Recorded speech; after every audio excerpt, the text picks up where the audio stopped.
Kenapa terjadi resistensi masyarakat? Bukan persoalan harga. Persoalannya adalah ketika ingin mendapatkan gas LPG, mereka harus mengeluarkan biaya untuk datang ke agen-agen resmi karena jaraknya bisa jadi 1 sampai 2 kilometer dari tempat tinggal mereka. Belum lagi tentu dengan antrian yang begitu panjang. Masyarakat tidak mau tahu bahwa ini adalah kebijakan daripada Menteri ESDM. Masyarakat hanya tahu bahwa ini adalah kebijakan yang lahir di zaman pemerintahan Bapak Presiden Prabowo Subianto.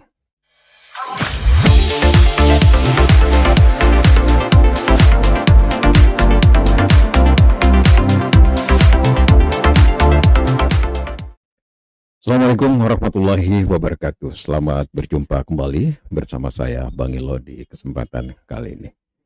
Nah teman-teman, kali ini kita ingin membahas tentang kebijakan Menteri ESDM Bapak Bahlil Lahadalia, di mana kebijakan Menteri ESDM ini memberikan larangan kepada pedagang pengecer untuk menjual secara langsung gas LPG 3 kg yang bersubsidi pemerintah itu.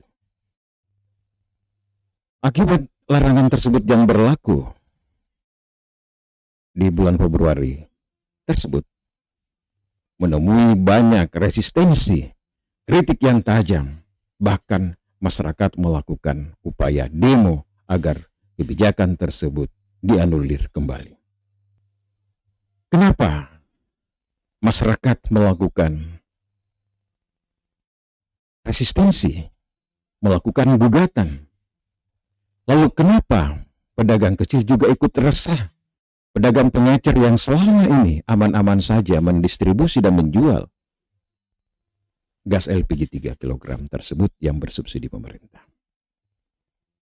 Nah, teman-teman sekalian, sebelum kita berbicara apa dampak dari kebijakan ini, kita dulu ingin melihat bagaimana sebuah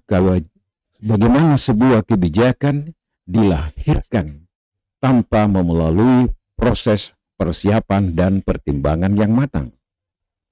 Karena idealnya menurut saya, sebuah kebijakan yang menyangkut hajat hidup orang banyak mestinya melalui proses kajian yang mendalam.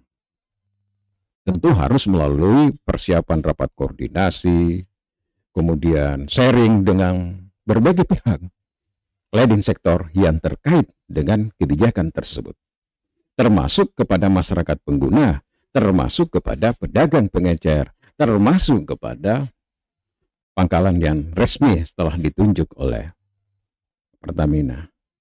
Dengan pertemuan secara menyeluruh, komprehensif dengan seluruh stakeholder terkait, mungkin saja kebijakan yang dilahirkan bisa lebih tepat sasaran, seperti itu.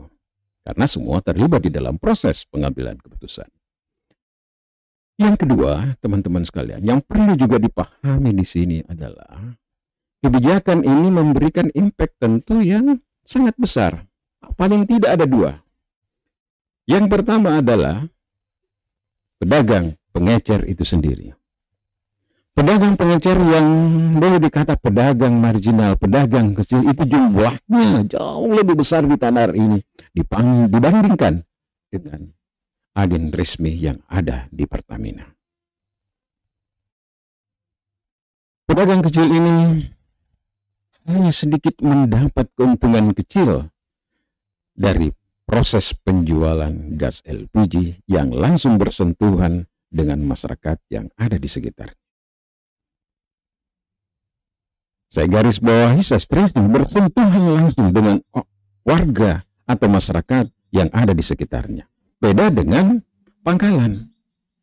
Kenapa terjadi resistensi masyarakat? Bukan persoalan harga. Persoalannya adalah ketika ingin mendapatkan gas LPG, mereka harus mengeluarkan biaya untuk datang ke agen-agen resmi karena jaraknya bisa jadi 1-2 kilometer dari tempat tinggal mereka, belum lagi tentu dengan antrian yang begitu panjang. Oleh karena itu pasti di sini terjadi resistensi yang besar. Sementara pedagang pengecer, pedagang kecil, pedagang kelontong itu ada di sekitar rumah kita. Begitu kita keluar dari rumah kita, mereka sudah ada. Radius 50 meter, 20 meter sudah ada di sekitar kita. Jadi disinilah letaknya kebijakan yang dikeluarkan oleh Menteri SDM ini tidak dikaji secara mendalam dampaknya.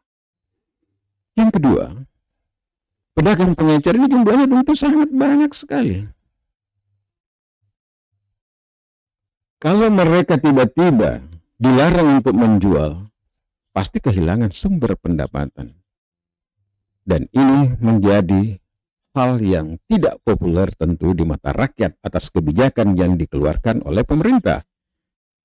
Masyarakat tidak mau tahu bahwa ini adalah kebijakan daripada Menteri SDM.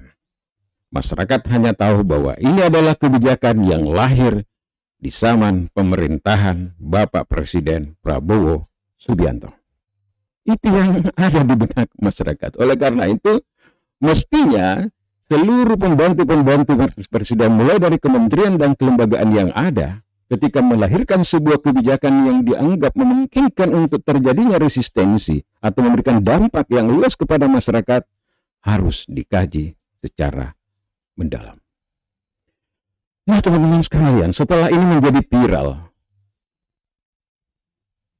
orang yang menggugat begitu banyak, orang yang merasa ingin makan, ingin memasak, tetapi sulit untuk mendapatkan gas LPG ini. Dan akhirnya menjadi viral di media sosial, media cetak, media online. Kita bersyukur, teman-teman sekalian. Karena Bapak Presiden Republik Indonesia, Bapak Prabowo, langsung memanggil Menteri SDM dan menginstruksikan agar pedagang, pengecer tetap diberikan kesempatan untuk menyalurkan atau menjual gas LPG 3 kg yang bersubsidi pemerintah. Nah, ini baru Presiden yang respect begitu cepat setelah melihat gejolak yang ada di masyarakat. Mestinya, kalau ini dikoordinasikan dengan baik dengan para pembantu presiden lainnya, mungkin saja tidak terjadi. Harus ada demo, harus ada resistensi baru presiden mengambil keputusan. Oleh karena itu, ini adalah merupakan pengalaman, experience bagi pembantu-pembantu presiden ke depan ketika ingin mengambil kebijakan yang sekali lagi memberikan dampak yang luas bagi masyarakat, apalagi jika merugikan masyarakat. Nah, teman-teman sekalian,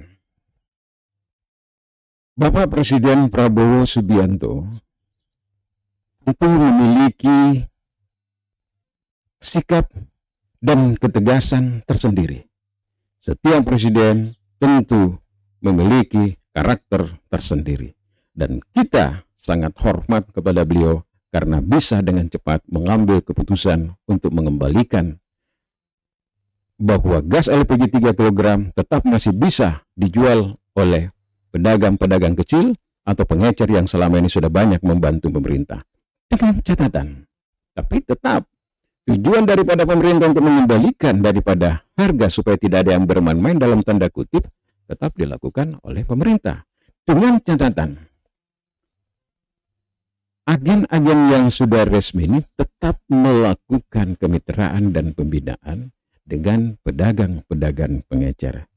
Sehingga nanti ada aplikasi yang kemungkinan besar bisa dikontrol agar siapa yang mau bermain-main ya bisa saja tidak dikasih lagi tanggung jawab untuk menjual. Nah, seperti itu teman-teman. Jadi kebijakan itu tetap selalu ada solusinya. Tujuan bisa tercapai tapi tetap dengan tetap ada pertimbangan-pertimbangan yang harus menyertai kebijakan tersebut sehingga tujuan tetap tercapai tanpa merugikan banyak pihak. Dan kali ini kita harus respect, kita harus memberikan apresiasi kepada Presiden kita, Bapak Prabowo Subianto. Mudah-mudahan sikap-sikap beliau ke depan tetap konsen dan tetap menjaga betul kepentingan rakyat Indonesia, terutama kepentingan ekonomi bagi warga yang masih dalam kategori warga miskin. Saya Danilo, terima kasih. Assalamualaikum warahmatullahi wabarakatuh.